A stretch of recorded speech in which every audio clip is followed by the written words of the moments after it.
far as I understand, I'm the only one in this room who is allowed to take off their mask.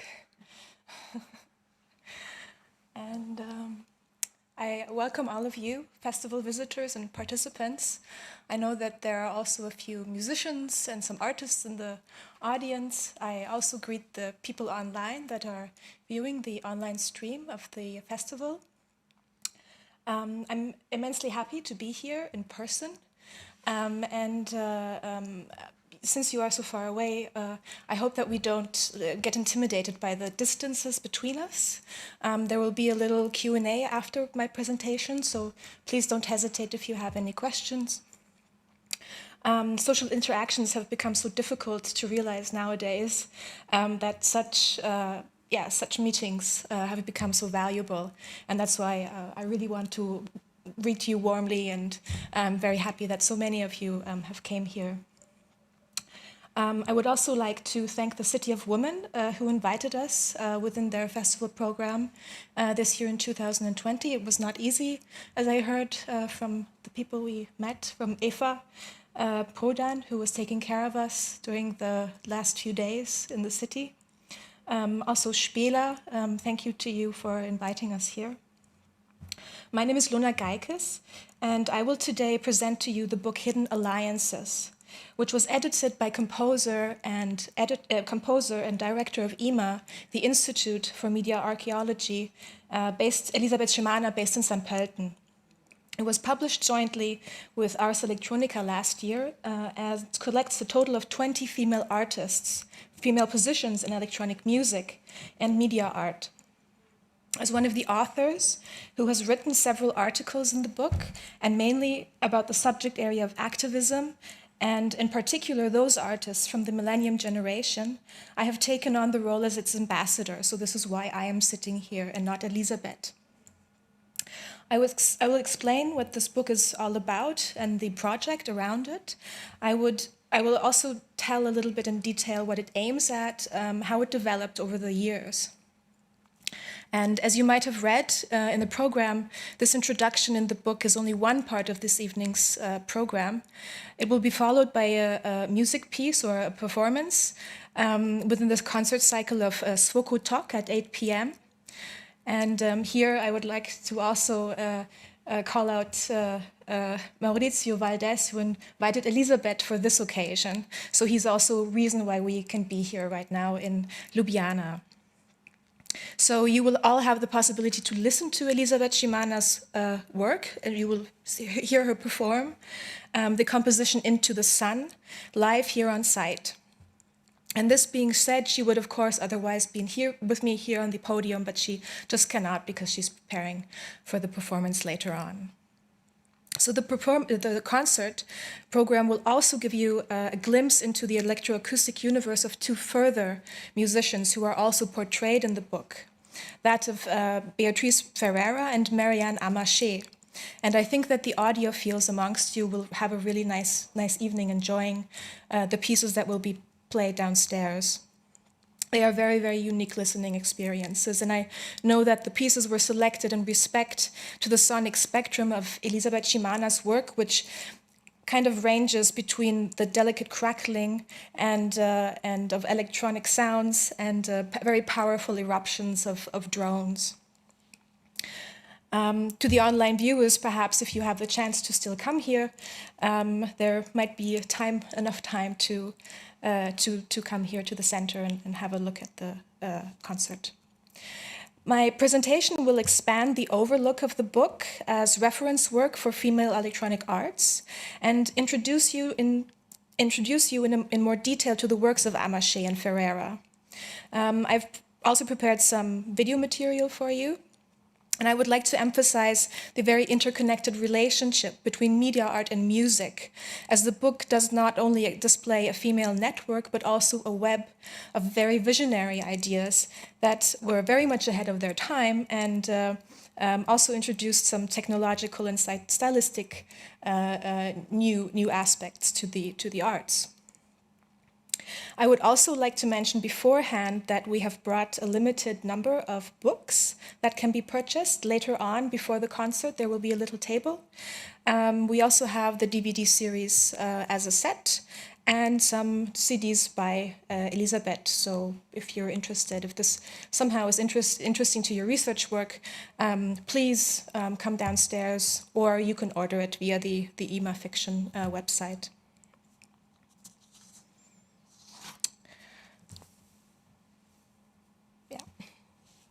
So now the book Hidden Alliances collects a total of 20 women of different ages and very different styles within electroacoustics, media art, and sound.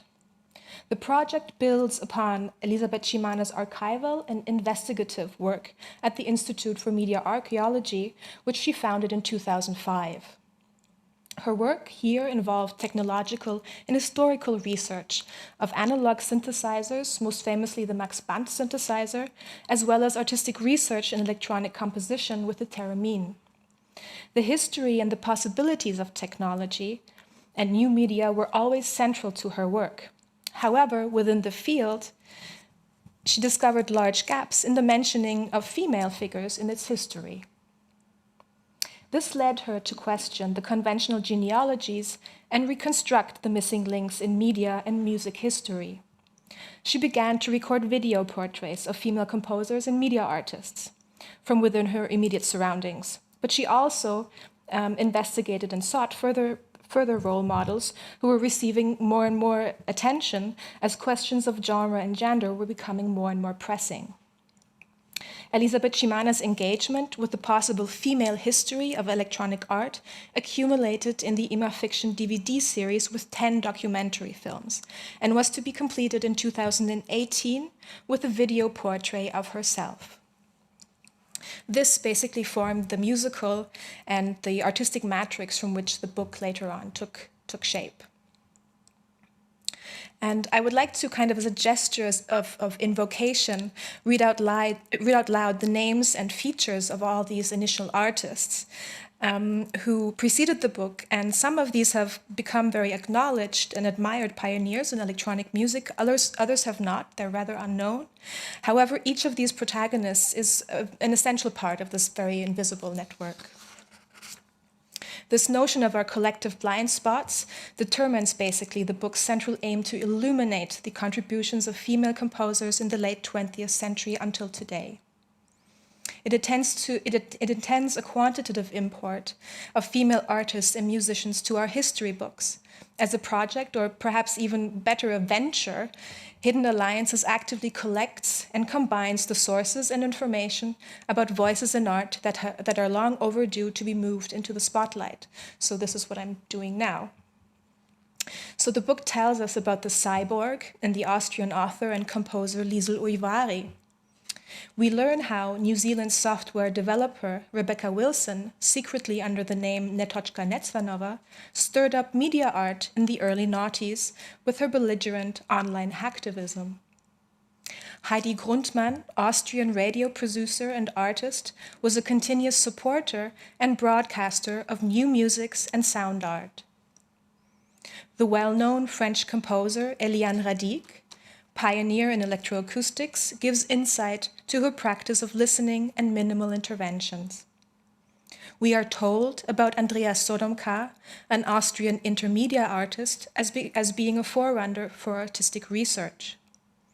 The sound artist from the Netherlands, Anne Laberge, shows how she pushes the limits of her instrument, the flute.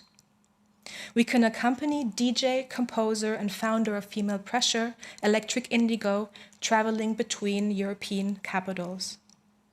We experience the beautiful otherness in the US composer Marianne Amaché, who was a frequent artist in residence in the early days of Ars Electronica and an inspiring musician. Argentinian composer Beatriz Ferrara embodies the sounding object and shares her history of being part and continuing a French avant-garde. Last but not least, we hear Elisabeth Schimana speak about her experience as female electronic musician. She tells us why she began to research and construct her own history. Also es gibt schon so bestimmte Standardisierungen, gerade mit der Stimme, die mich lange Zeit beschäftigt haben und die unbedingt durchbrechen musste, weil ich habe ja wirklich quasi als Sängerin in einer Band begonnen und da ist mir schon ziemlich bald klar geworden, welche Rolle man da zu spielen hat, ja, auf der Bühne.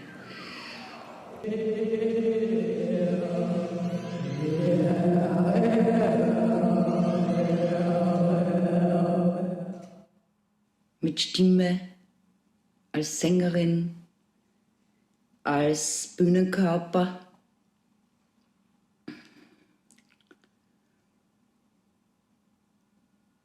Und das hat sich dann woanders hin entwickelt, beziehungsweise habe ich denke, es war so 2003 herum beschlossen, nicht mehr zu performen. Also nicht mehr in dem Sinn zu performen, dass ich meine Stimme verwende.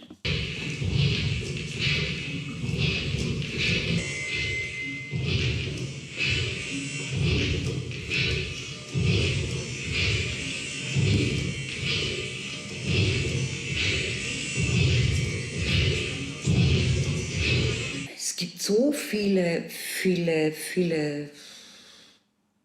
Möglichkeiten, irgendwas anzufangen. Das ist wirklich unendlich, würde ich sagen. Also es gibt keine Regel. Oder bei mir gibt es zumindest keine Regel. Und Geschichten gibt es immer, glaube ich. Ich glaube, es gibt immer irgendeine Geschichte. Ganz egal, von was man ausgeht, gibt es letztendlich immer irgendeine Art von Geschichte. Und auch wenn sie nur so abstrakt ist, auch wenn sie nur irgendeine Art von Struktur ist oder irgendwas, aber irgendwas ist es. Wie ist es eigentlich, nachdem ich in der ganzen Ausbildung nie was über Künstlerinnen gehört habe? Ja. Gibt's das, ist das so oder ist es nicht so oder was ist da überhaupt los? Und begonnen habe zu recherchieren und dann einmal begonnen habe, das in künstlerische Arbeiten umzusetzen. Und das erste waren eben die Geschichten. Da habe ich mich ganz stark schon mit dem Futurismus und Dada beschäftigt. Und dann noch einmal ganz explizit mit dem Futurismus und das Feststellen, dass diese Ideologie des Futurismus sehr frauenfeindlich war. Jedenfalls habe ich das Manifest der futuristischen Frau dann letztendlich gefunden. Aber noch viel interessanter war, dass ich seinerzeit recherchiert habe im Netz. Unter dem Begriff Futuristin kam Syntaxfehler. Es war irgendwie ziemlich bezeichnend. Es ist nicht mehr so. Ja? Jetzt findet man unter dem Begriff Futuristin schon Einträge. Und nachdem haben wir gedacht, okay, also es gibt keine, das ist super, weil dann kann ich jetzt eine erschaffen. Und habe dann, und das ist wirklich der Vorläufer dann von der ganzen Immerfiction-Porträtserie, aus den Porträts von damals noch Netočka Necvanova, Tatjana Kamarova und Andrea Sodomka und mir so in dieser Performance sozusagen ein Porträt über die Zeit generiert, auch im Bild und aus Stimmsamples. Und nur dazu Interface, Theremin-Technologie. Also wirklich in der Arbeit kommt irgendwie ziemlich viel zusammen, mit dem ich mich beschäftigt habe. Und natürlich fällt einem das jetzt gar nicht so auf, wenn man irgendwas drin ist, dann ist das einfach so und dann macht man das.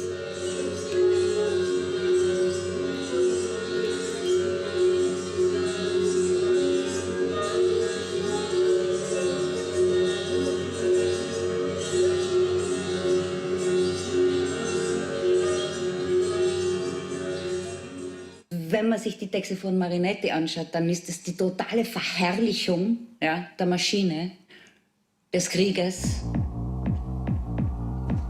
und die vollkommene Abwertung des Weibs. Ich wurde auf unterschiedlichste Weise damit konfrontiert, dass ich eine Frau bin und mit Technik oder Elektronik arbeite. Und zwar wirklich, also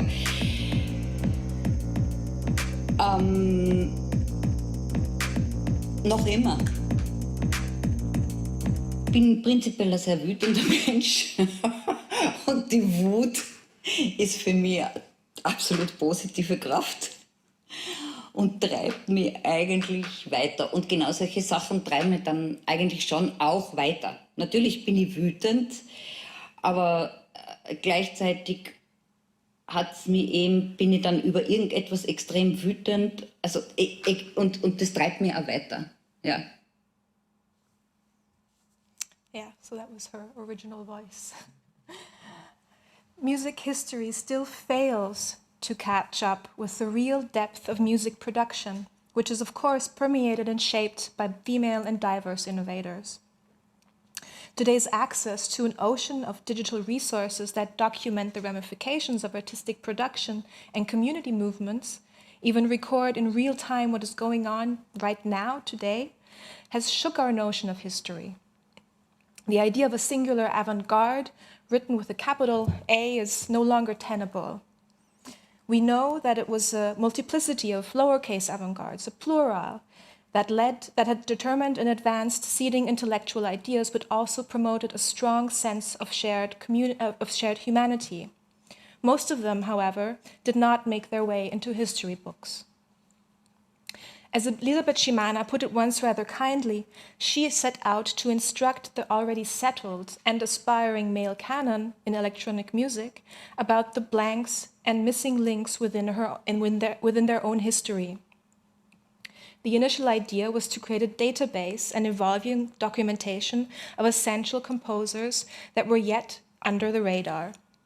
One reason for this lies certainly in the fact that female musicians had been ignored for a long time by the predominantly male-informed peers. And as we just heard, the image of a female musician working with computers is still alien to some of Elisabeth Schimana's colleagues, even today.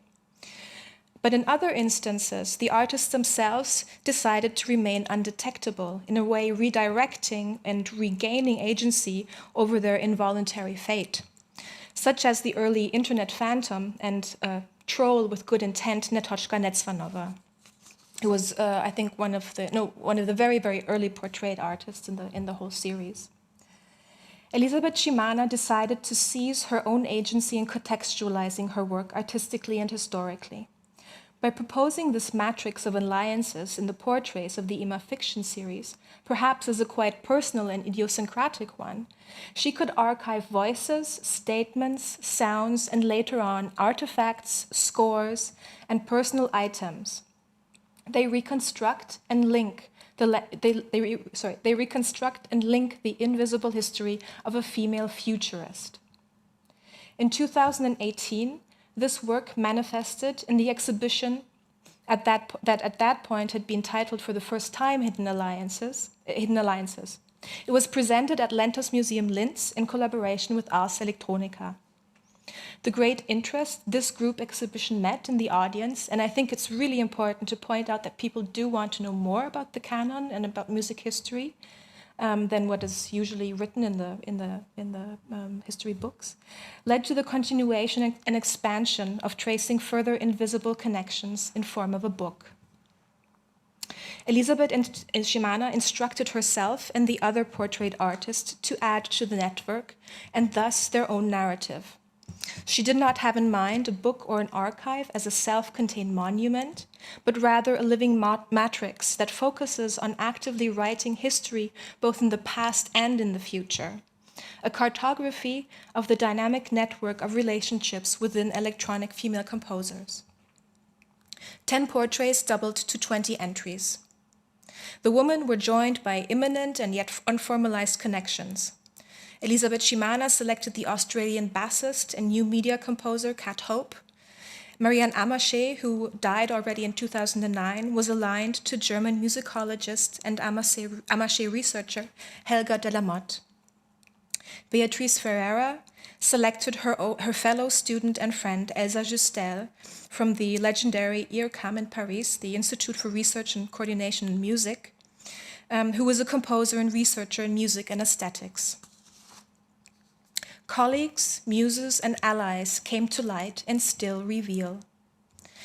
Elisabeth Schimana applies a processual approach in which one idea or project always seeds the next step. She attempts a speculative method to excavate a new lineage of ancestry. Her work builds upon the confidence that in the act of doing, there's always an invisible connecting texture. And you might have noticed in the short clip that I just showed you the short footage of a weaving loom. And this pretty much epitomizes, so the work is called Gewebe 03, translated textures. And this image epitomizes quite well what had driven her ever since. She wanted to weave new threads into old narratives. Also es gibt schon so bestimmte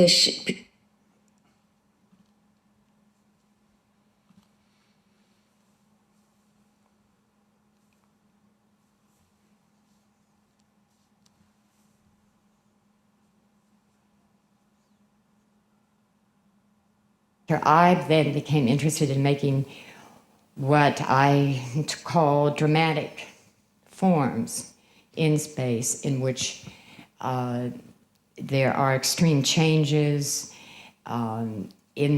through the structure in time. And the second advantage for me and how I approach programmable instruments is what now I just call the listener's music.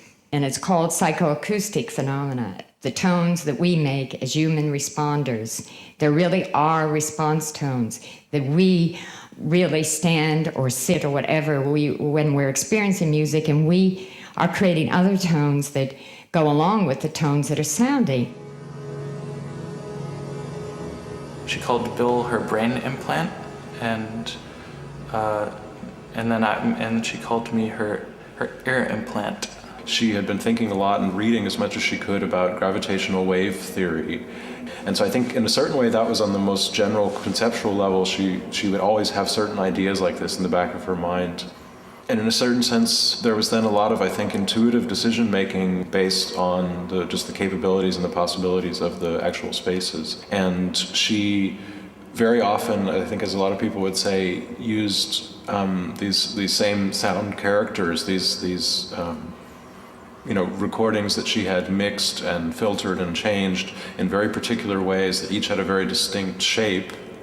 And these were shapes that she, I think, at least as I would understand it, knew very, very well, and knew how they would react or how they could be altered by certain spaces, so that she could then literally create, based on the spaces and listening, a kind of interaction between these different characters.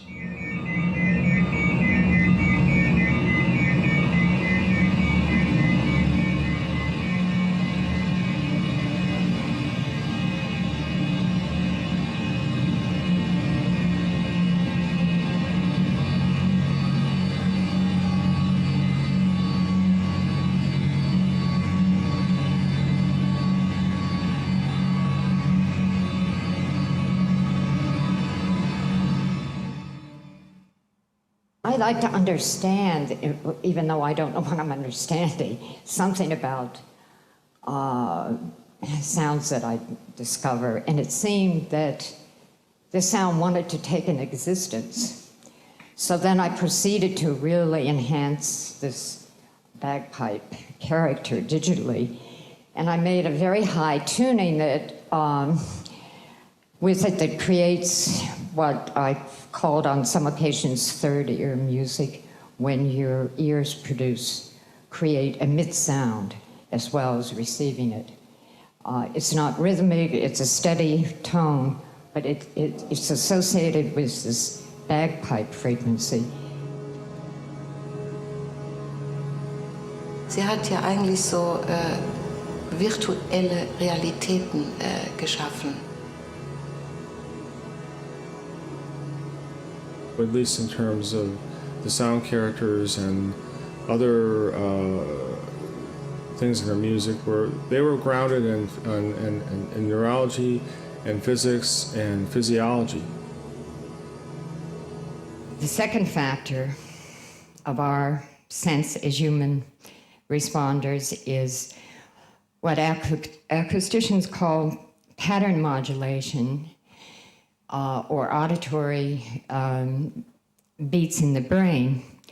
And as far as I know, it's not exactly clear what the research has not knowledge of what actually is sounding, if it's some resonance in the neurons or not. But how the specific example of this is if you take a tuning close to the fifth octave or fourth, and you arrange the beats so that they become very slow, and they're slowing down. There are many patterns, and I had brought an article from Scientific American that I was going to project of a study that was made binaurally, where people experience different shapes. Now, I had always done this when I began composing, but I had many strange names for these effects. So when I finally found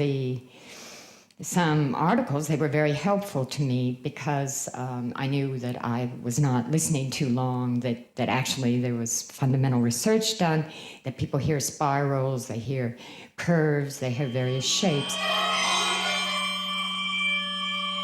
I think her work was quite unique. You know, it was a very powerful work. I can't really lump it into a category. I mean, I think of Marianne Amichet, I think of a sound explorer, someone who explored sound very deeply. I just like learning more because I don't understand this. And so if I can associate my stupid sound work, where I learn something more about the reality of my existence. Yes, so this was an excerpt from Portrait number 6 on Marianne Amichet from 2013. And of course, Hidden Alliances also wants to knot the thread of new music to their web. It is essential to reference teachers and companions, but also shed a different light on rather well-known and signature figures in the past, in the 20th century.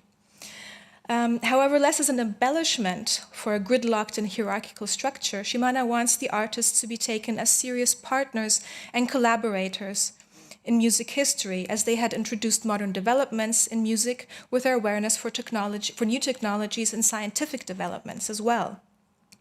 To associate my stupid sound work to understanding so that I can learn something more about reality, as Amichet puts it. The videos account openly the admiring but also hostile grounds with which the works of these females were confronted with.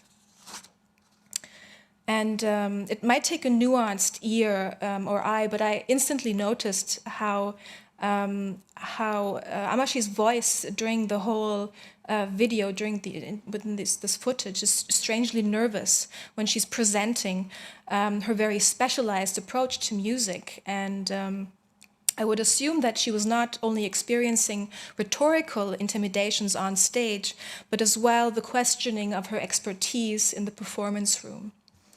In the Ima fiction series, the series decidedly does not gloss over the past, so it's not idealizing either side, which is also, I find, a very important aesthetic decision. Marianne Amichet's central driving force was to understand the psychophysical phenomena she encountered when listening. She sonically builds virtual realities, and her aesthetic agenda seems to aim at letting the listener lose their sense of subjectivity, just as she did when she was immersed in sound.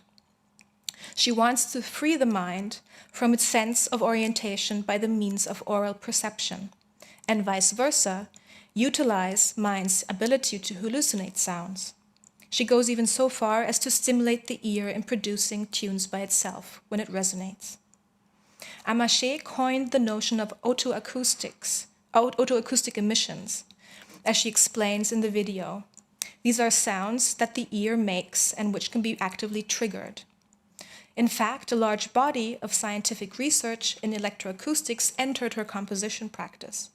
She developed a methodology that applied self-experiments on the ear's eye, and joined this with her sense for musical atmospheres. Her music resonates physically. It celebrates the body in powerful drones and multi-room installations. Long before the buzzword of interdisciplinary research, art and science merged in the electronic arts, and those who explore the book will discover how diverse media art in the 20th century was, and how many women handled the emerging technologies brilliantly and in wonderfully inventive ways. They were and are indeed part of the avant-garde's transition to the 21st century and very hopefully beyond.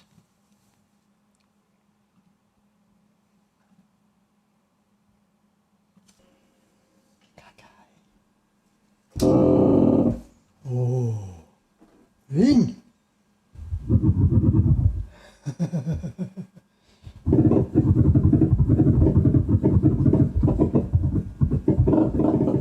Wow, je sais pas ce que je veux se dire.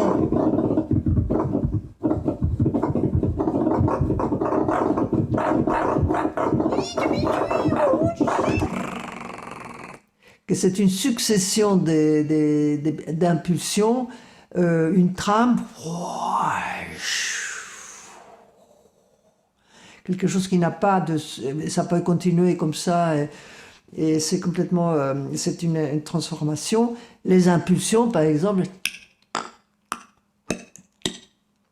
ou un son tonique, au complexe. Et puis, il y avait les échantillons, par exemple, qui étaient la même source sonore, mais beaucoup plus folle, c'est-à-dire sans une construction. Puis, il y avait il y avait aussi, qu'est-ce que je me souviens, encore une cellule, ou un objet, pim, pouf, ka, de sons variés,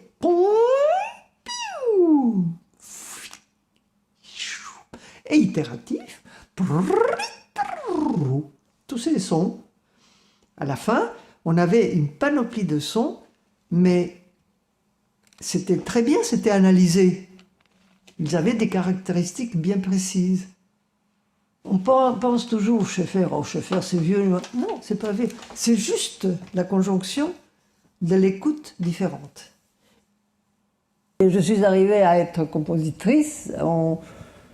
Bon, je faisais des petites choses avant, mais en 67, quand j'ai fait ma première pièce, qu'on m'a demandé la première pièce, qui était des mœurs aquatiques, et que Schaeffer avait beaucoup aimé, d'ailleurs. Moi, j'aimais pas cette pièce, mais lui, il avait beaucoup aimé.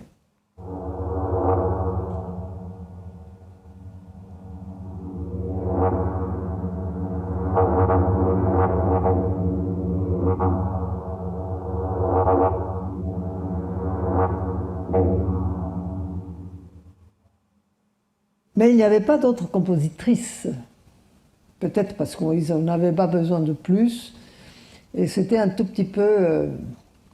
c'est vraiment... Il y a un machisme très fort. Et bon, ça continue. Bon, Jérém, on le connaît un peu. Même s'il y a de temps en temps une femme, ou une ou deux. Mais on le sait, ça. Le Jérém a été toujours très... Comment on dit? On ne dit pas, je n'ai pas envie de dire la parole, mais bon, misogyne. 87, j'ai acheté mon premier ordinateur avec lequel j'ai eu énormément de problèmes. J'ouvre mon ordinateur et j'ai une bombe. Alors, quand on a un appareil qu'on ne connaît pas, il y a une bombe avec une mèche, j'ai fermé les portes, j'ai couru dans le jardin, je me suis dit, ça va exploser, tout va exploser, c'est pas possible. Et puis, comme rien n'arrivait, ben, je suis revenue, j'ai raconté ça à mes copains qui riaient tellement. Et puis, je suis revenue doucement, voir. Et la bombe était encore là, hein, dans le Apple.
Pour moi, la musique, c'est quelque chose qui est surrounding. La musique, c'est comme la vie. La vie, quand je suis dans une ville, j'entends tout ce qui se passe autour de moi. Il y a par moments des conjonctions structurelles qui sont absolument étonnantes. Entre une voiture, quelqu'un qui parle, un chien, un machin, un truc, une bocine. C'est extraordinaire, extraordinaire, parce qu'il y a des structures là complètement spontanées, qui est une source de perception qui alimente constamment l'imaginaire. Yeah, so while I was preparing for today, Beatriz Ferreira became one of my favorite artists from the original Ima fiction series. In the late 60s, she moved from Argentina to France and worked for many years for composer Pierre Schaeffer, as you just heard. She taught at the GRM, at the National Conservatoire in Paris. She was part of the research group, actually, that helped Schaeffer realize his treatise on musical objects in 1966, and later on contributed to the compilation Solfeggio of the Sound Object, which was just published a year later. And this is basically a collection of exercises to teach oral skills in Musik konkret. And you might have recognized the sound examples from this research in the clip before. Beatriz Ferreira literally embodies these tonal objects, and it's quite nice to see how much fun she has in play. And also very embodied is her practice of analog composition with the tape recorders, right? So this skill of sounding and listening with the body is carried forward towards new technologies and significantly forms the base for her work today. When selecting the footage, I intendedly involved her report of the exploding apple as a very interesting account for the actual digital revolution, which is something that we have been conditioned to regard already as very natural, right? But for this generation, it was really a new thing. So during her time at the GRM, Beatriz Ferreira, of course, advanced her composition skills and refined her work with a tape recorder. A dispute with Schaeffer over teaching methods, however, ended this section of her career in 1970. In the following decades, she visited as guest lecturer and artist in residence several institutions throughout Europe. She was never forgotten, but it notably took until the late 90s for her works to be released on CD. This year, for the first time on vinyl, her record Huellas Entreveradas, The Scattered Footprints, was released on UK label Persistence of Sound. It's purchasable online. Not only does Ferreira's story unravel the themes in the background of such major figures of the 20th century, such as Pierre Schaeffer, but it also deconstructs the myth of his genius and levels him as part of the collective of musical minds. As Ferreira reports, working for him as a female composer was never easy. Schaeffer was even said to treat his female students with less respect than the male group, and had no problem incorporating and labeling the achievements of others as his own. He behaved in many ways very uncooperative.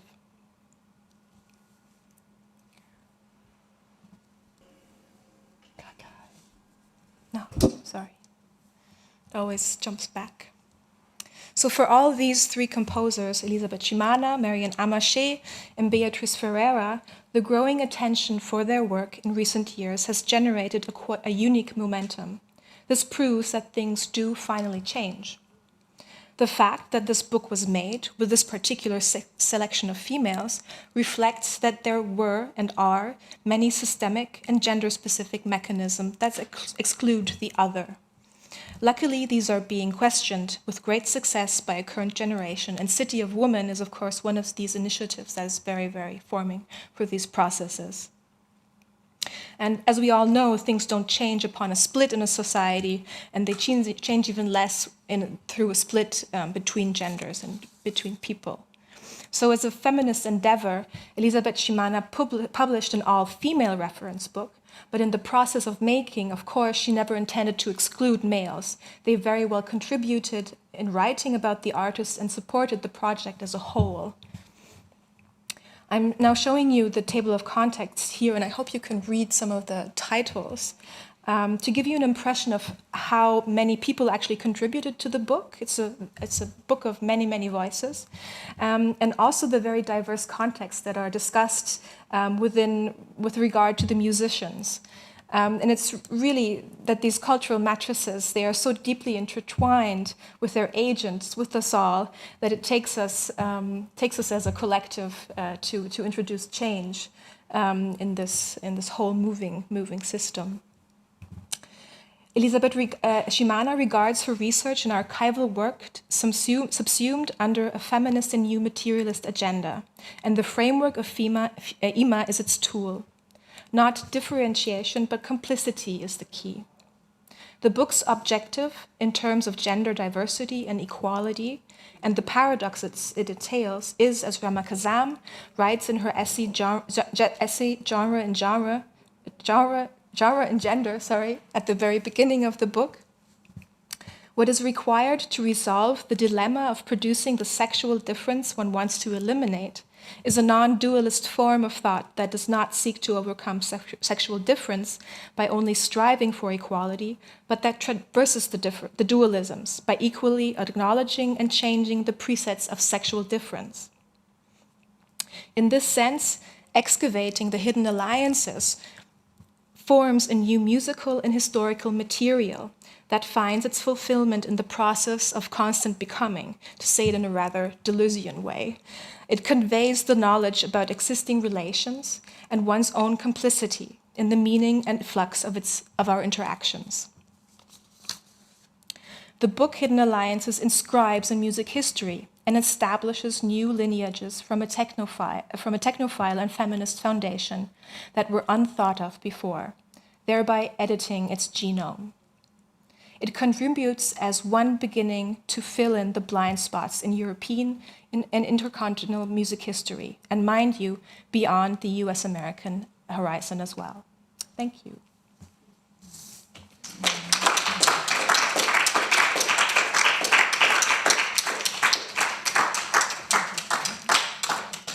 Yes, so here the information, in case you want to purchase the book online, it's available through the IMA website or later on here in the house. And I guess we would open to a little Q&A in case you are interested. I hope you enjoyed the video snippets that I showed you. They are all from the collection of DVDs. So these are basically 10 films, about half an hour long, on all of these musicians.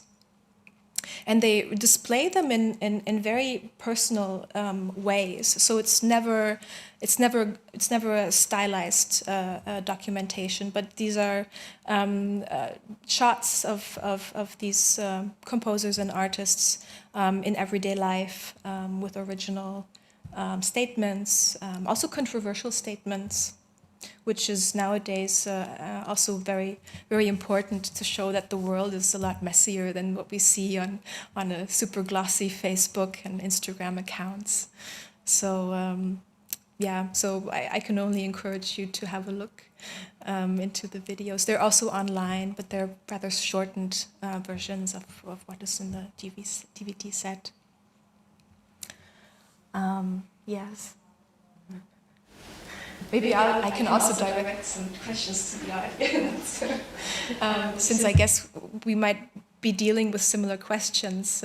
I was interested actually if some of you do also research in this field and maybe work on similar projects. So please be invited to approach us, to extend the network. As I said, it's something living, and it's really supposed to involve also new people and maybe take different shapes in the future that one had not even expected in the beginning. So please don't let the space get between us.